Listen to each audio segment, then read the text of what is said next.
Hi mga mahalang, topic ngayon na tinatanong ni Apollo. Ang tanong niya ay, paano daw ba bugin ang isang babae habang kinakain yung kanyang bulaklak? So ito pag-usapan for today's video. Interesado ka bang malaman kung ano ang sagot? Please keep on watching para bago yan. Kung bago ka pa lang sa akin channel, please consider to like this video and subscribe my channel.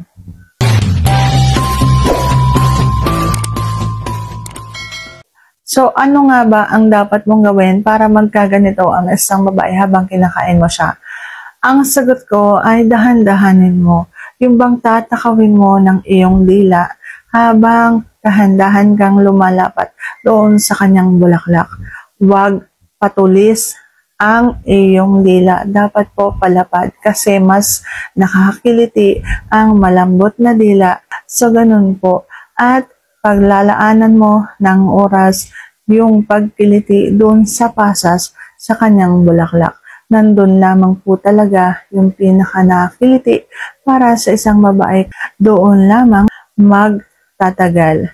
Pero papaikutan mo rin siyempre ng dila mo at ng pagsupsup mo yung buong bahagi ng bulaklak. Pero tatagalan mo yun doon sa pasas. Ganun lamang po. So, sana nasagot ko ng tamang tanong. And if you like this video, please consider to like this video and subscribe my channel. Thank you for watching. See you on my next vlog.